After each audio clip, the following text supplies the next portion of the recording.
You got any spare body parts laying around? Want to put a man together? You know, Chris, there's two kinds of movies in this world.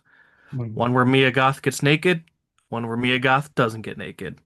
Spoiler alert, she does not get naked in this movie.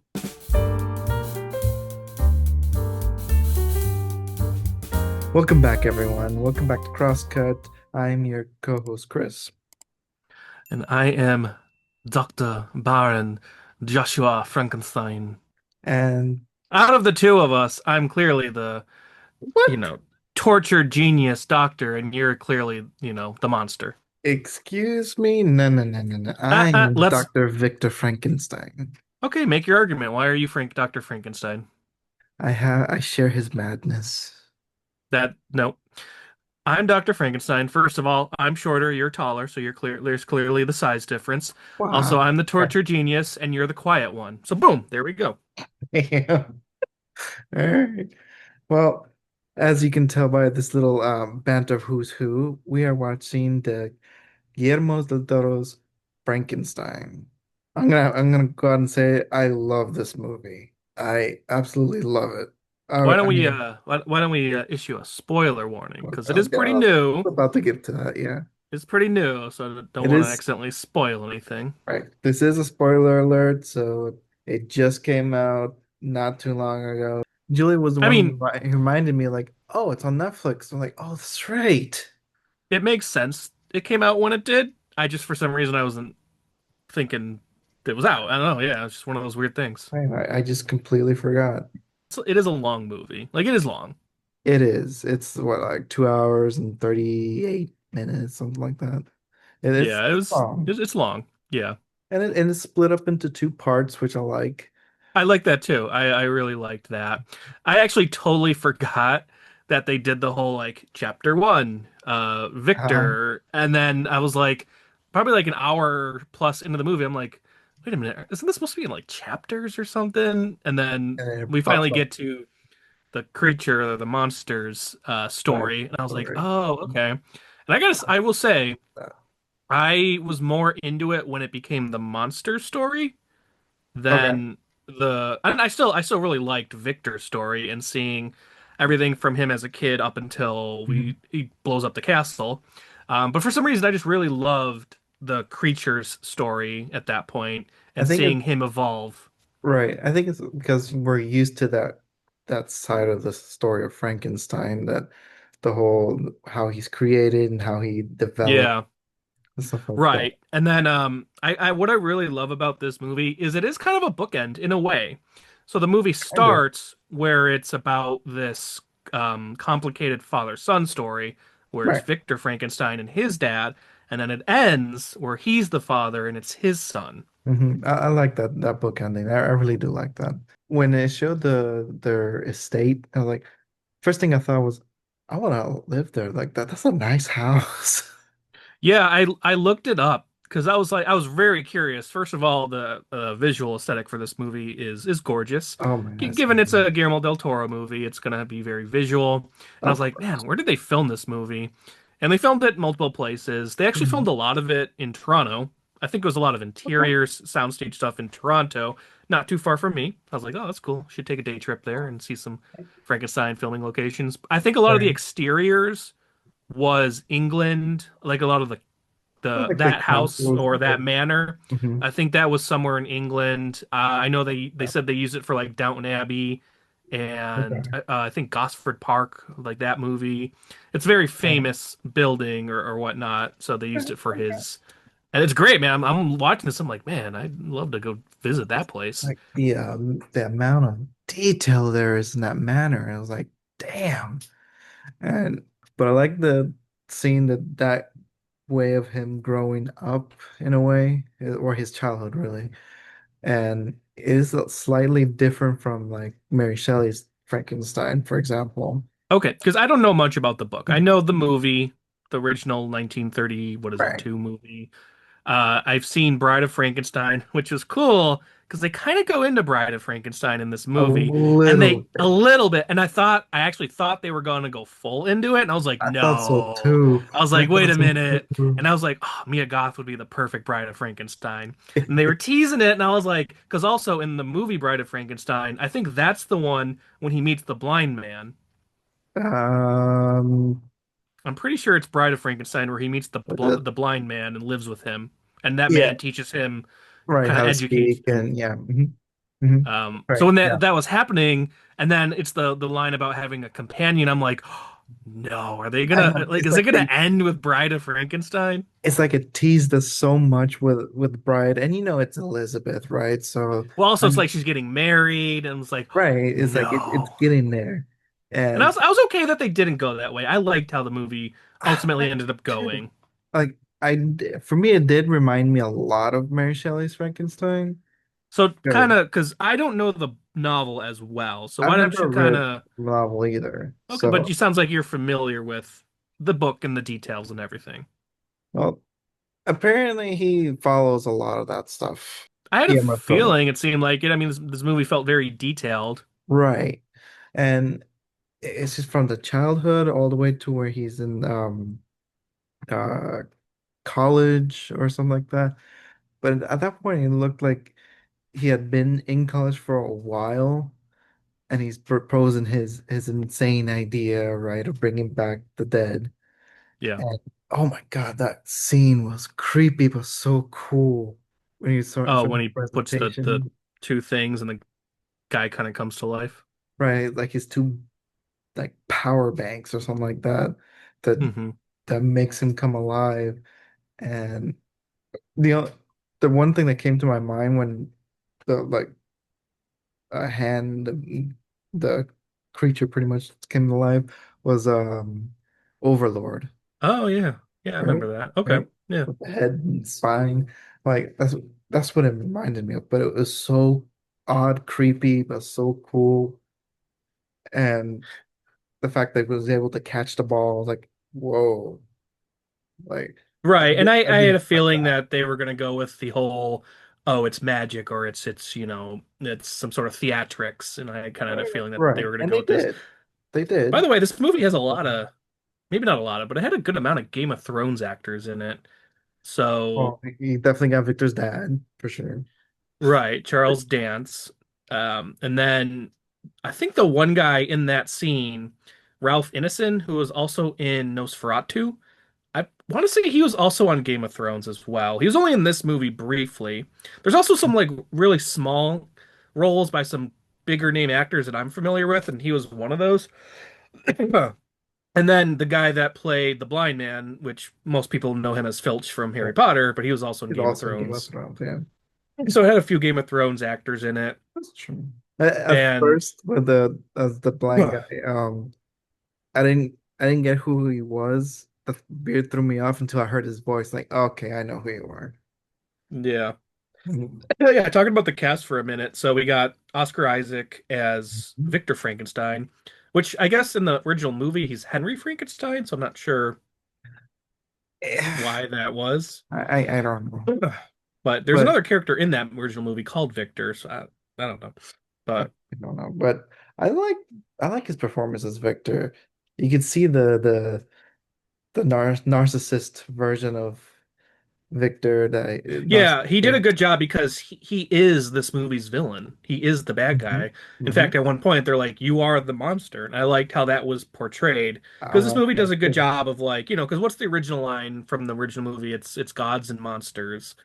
Um, and Victor Frankenstein's supposed to be the god creating life, Right. and then the monster is the monster, which Right. most people call him Frankenstein. That's like the most common misconception in Of like pop course. culture is you call, oh, it's Frankenstein, but technically it's not Frankenstein. Frankenstein's But yeah, monster. this movie does a good job of kind of humanizing the monster, and it's basically they're equals at the end. They're both kind of Yeah. human. They both, Victor kind of learns His the error of mistake. his ways, Uh-huh. and then it's a very sweet ending, actually. It's a very beautiful ending to the movie. It really is. But I did like how they portrayed Oscar Isaac portrayed that character because he really Mhm. was, man. Like he even frames him for Elizabeth's death and then the poor brother Right, gets killed, and yeah. right. And So yeah, anyways, Oscar Isaac as Victor Frankenstein, great job. We have the modern day Scream Queen Mia Goth as mhm. Elizabeth. Also, I guess she played the mom as well. I was looking in the credits, and she had two credits, and the other credit was something Frankenstein. So I think she Oh, played the mom when he was a well, you don't kid. really see her face, so yeah, maybe. No, so which reminds me, I picked this bad boy up the other day, A24. It's the X trilogy on 4K, I and of s- course the movie Pearl. She played two characters. Well, and X too. She played the well, two I characters. still haven't seen Maxine. She's But great in this movie. I think she she was is. perfectly cast. And again, if they did go that route for Bride of Frankenstein at the end, she would have been perfect. And I love because she's pretty tall in real life. So I really like the actor that they cast as the creature, Jacob Elordi, who And I'm she not is very tall. familiar with. I know he's in that show Euphoria, have not Right. seen it. He I was in haven't that seen it. movie Saltburn, have not seen it. No. And I guess I don't know what I know he's going to be in that new movie coming out next year with Margot Robbie. What's the Wuthering Heights?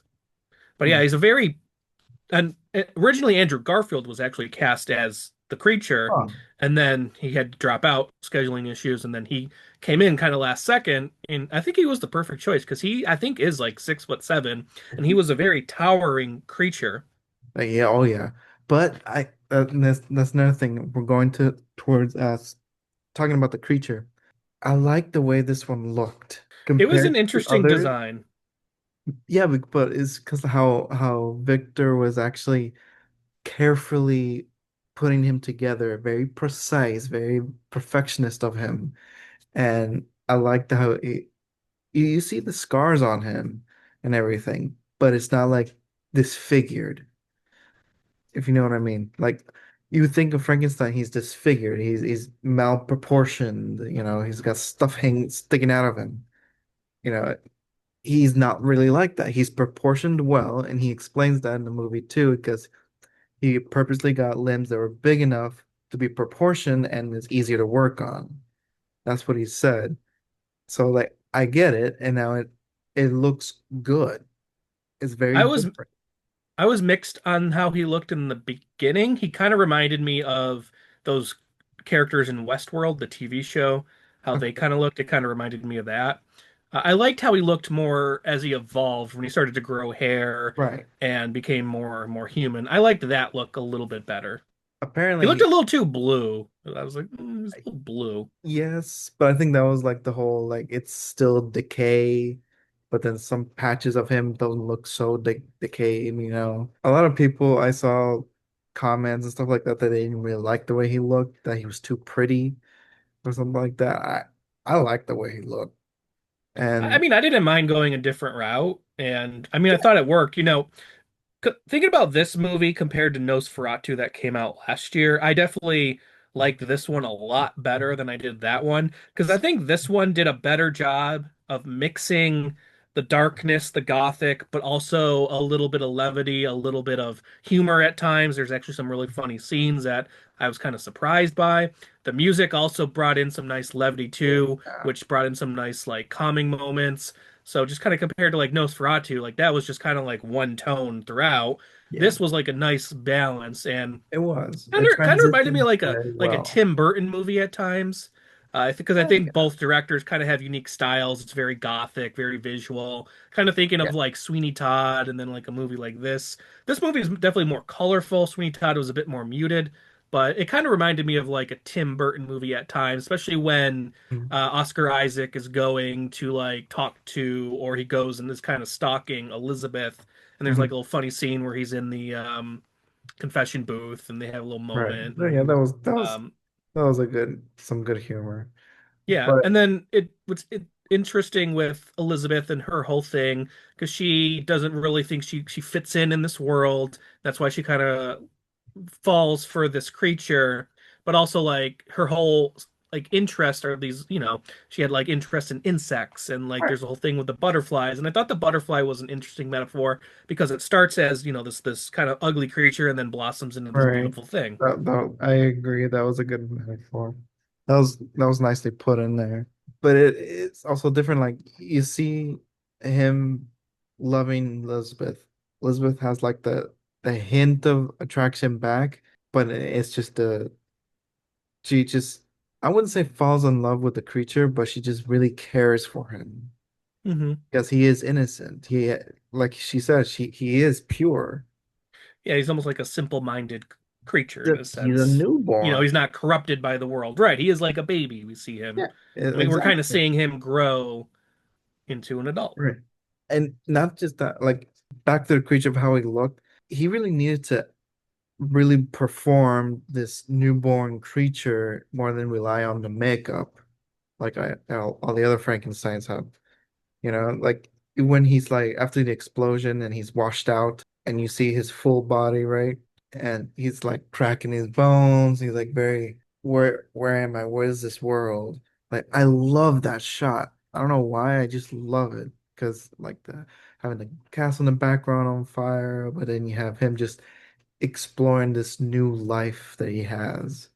Yeah, for me, that's when, like, I mean, I still was enjoying the movie, but that's when I thought it got more interesting, kind of seeing him out there. And then what's interesting is in the original movie, I feel like it kind of ends with the castle on fire, with the villagers burning it Yeah. down. Yeah. So it almost felt like Guillermo del Toro was like, okay, this is the original movie ending. Now that's the new That's too. movie, which would have been Bride of Frankenstein. Okay, now he's out and he's exploring. That's when he Mhm. goes and finds the blind man, and then would eventually meet the bride, which, by the way, she's only in that movie for like 5 minutes at the end in That's the true. original Yeah.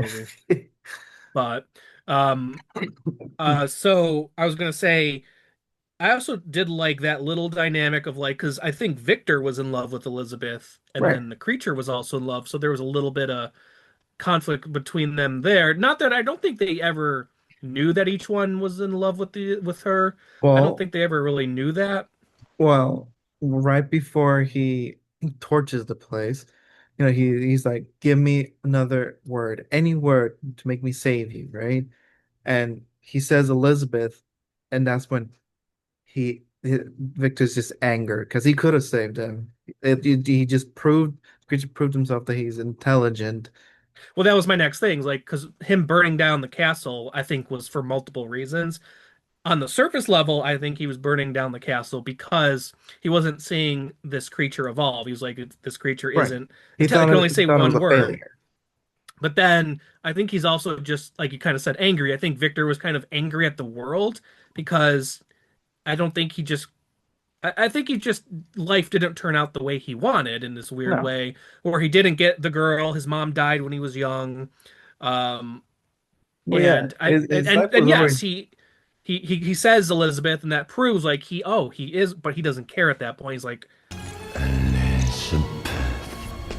I'm still gonna burn it down. No, he doesn't care about it at that point because he's already like professed his love to Elizabeth. She said no, and it's just like a cherry on top. Like, oh, so you love this thing that I created, but you don't love me.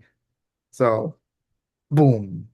But oh, when the explosion happened and you see his leg all like broken off, and like, ow, Right, but then you ow. remember because they introduced that early on that he's a paraplegic, and then you see what happened, which Mhm. was cool to see that happen. I didn't mind the back and forth where the movie kind of starts at the like we're seeing the end of the movie and then he's telling the story. Like I didn't mind that. Usually in some movies that could I be liked very it. sloppy. I was okay with it. I actually found it very interesting. It kept me also engaged that way where I'm like, all right, how are we going to get to that point in the movie where they're with these sailors or whatever? I don't mind it because not it's not just him telling the story though in the cabin because you also you also hear the creature in the background trying approaching the ship too. So I was like, okay, it's you're still there in a way. You're still hearing him say the story, but with also the creature coming for him. So it's not like it's a completely different thing by jumping back and forth. You know what I mean? No, it's a pretty fluid timeline. You're just cutting back and forth between these two events. It's not like you're not jumping all over the place. It's still pretty smooth.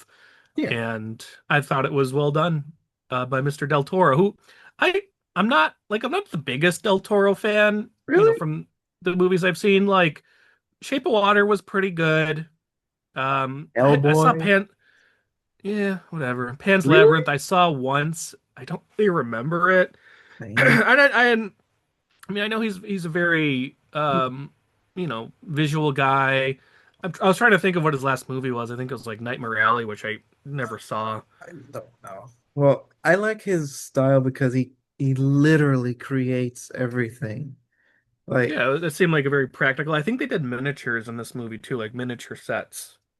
That's what I was reading. what I would call that's actually kind of cool. But like he's always hands-on on set too. Like I like the way his movies look. They're dark, very whimsical. It just flows. And very violent. This movie definitely had some violence. It does. It does. The way he was killing some of the sailors in the beginning, or even when he was kind of killing some of the wolves. Oh yeah, It was a that very was violent graphic. movie. That part was Not graphic. not overly violent, but you see it at times where you kind of go like, ooh, like when you see Oscar Isaac and his legs like broken in half or whatever. Right. That or when he's like practically skinning the wolf. Christopher Waltz is in this movie. I forgot about him. I had not seen him in a while. I didn't realize he was even still acting. I thought he like canceled or retired. I don't even know. Uh, But he's in this movie for a bit. He's good. He does a good job. Because I like his character. this movie takes place is supposed to be, are they in Germany or Austria or something? Um, wasn't well, Victor's supposed to be from Switzerland, I Okay. think. I know they say Vienna at one point, or like they gotta Right. go see something in Vienna. So I figured, and I know this movie kind of comes from, isn't like German folklore, or like Mary Shelley was from Germany, or I don't know, but I think it's German. I mean, Frankenstein is a German word. yeah. So, and I like that setting too. I did too. And speaking of Herr Highlander, Oh yeah, um, that was my point. Christoph Waltz, he does a great job with the accent. yeah, I mean, he always does. Like, he That's does a probably lot of why he was act. cast. I mean, he knows literally a, like what, five languages? But no, I liked his character, the whole like silent investor kind of thing, and but I like his reasoning at the end why he wants to back his this project. Remember when when the day of the lightning that He had he scoliosis or something. it wasn't scoliosis, Well, what was it? it was syphilis. Oh, syphilis. That's what I meant. Right, like he's slowly deteriorating, and the reason that he wants to be the creature, he wants his body. And I love Victor's reaction like, no. Hmm. I had to laugh at that point because like the way he said like, no, no, you're polluted. And I was like, he was thinking scientifically, like it would just spread to the new body anyway. And then I was imagining like, what do you want your head to be cut off and put on the creature's body or something like that? Yeah, or do like a Get Out thing where they put the brain in the head kind of Right. thing, like transfer his Consciousness. consciousness in there. hmm So something like that. And then I thought that part was very dark, like wanting to transfer yourself into that creature. Well, because Yeah. it's he wants to live, he wants to Right, he continue wants to living. live forever. Yeah, he was fascinated at that point with immortality. And I like the way that the creature heals. Like that's something different too, that he healed very quickly. Yeah, the ending kind of reminded me of Interview with the Vampire, where it's like Brad Pitt. It's like they're gonna live forever and they're gonna go Mhm. see all these things, and that's kind of the same idea with the creature in this movie. He's gonna keep living, and it's this like kind of moment where he's talking to Oscar Isaac and he's telling him, my like your life is going to end, but I'm gonna keep go. You're only gonna be just like a blip in my life, because I'm gonna live on for so many years, and it's tragic in a way because He is he's alone. alone, and but it's hopeful at the end. He's like he sees the sun rise and the sun is rising on him, so like maybe this is the next chapter for him, and But maybe that he'll was get his also companion at some point. right. And also pointing out the sun, that was a good watch from the beginning, when the creature wanders into his room and look, the sun, feel the sun. Hmm. Yeah, that was like good too. But yeah, I Well, that's want kind of a double. It was a double entendre too, because he says son, but also like son as in father's son. right, right, and he forgave him at the end and whatnot. I still think there could be like the bride in a way. I know it is open ending in a way. Like Mia Goth, Elizabeth is still there, and all of Victor's research the monster has, Yeah. and he is growing more intelligent over the years. Like I can already see like he's making his own companion in a way based off Victor's research. Well, Guillermo del Toro better make it quick because there's already a Bride of Frankenstein movie coming out next year. Well, I don't know. That'd be cool to see, but I'm not mad with the ending. I like it. I really, really do. It makes me curious about the book and how accurate it was with the events that played out in this movie compared to the actual book. And, do they go in the book the Bride of Frankenstein route towards the end? Right? Kind of curious. No. Overall, I really love the way that it looks. I love the story. It flows. I like that it's in the two chapters of each side of the story. Um, I love the characters. I love everything about this movie. And I put it as a tie between Frankenstein movies as this one and Mary Shelley's Frankenstein. I put them both up Oh, there the 'cause the the De Niro one. right, I really like that one. So I put those in a tie because I really like this one. Yeah, this was good. For a Netflix movie, I gotta give them credit. I They know made you're not a big on good movie. Netflix movies, but come on, this was good. you know, a director that actually cares about the material, then yeah, I'm not saying all Netflix movies are bad, but some of them can be good. This was one of them. So good job, Netflix. You did it. Yeah, All you right, made it happen. so that's it for Guillermo del Toro's Frankenstein. Check it out. It's on Netflix. Go to someone else's house and watch it on their Netflix. There you go. That's all I got for Frankenstein. What about you? I thought this was really well done. I love the production design. I love the look of this movie. It made me want to actually go there and like visit it. A lot of practicality to the sets, which was great. At times I couldn't tell, like, man, is this a set? Are they actually in an actual like place? It was really cool. Yeah. I thought the cast did a really great job. Oscar Isaac was a great choice for Victor Frankenstein. Mia Goth, can't go wrong with her. Anyways, and Jacob Elordi, man, keep an eye out for that kid. He's a pretty good actor. He did a lot of good body movement in this. I Yeah. was reading that he studied some like Japanese kind of stuff for his body movement. That Okay. was kind of what inspired him. And Christoph Waltz, great to see you doing the German accent in a not Tarantino movie. And yeah, I thought this was actually really good. Maybe break it up into two movies next time though, because 2.5 hours is just a little long for this old man. That's it, folks. That's this the end of this episode for Frankenstein. So please like, subscribe, comment, make a suggestion on what else you want us to review. Cut print, moving on.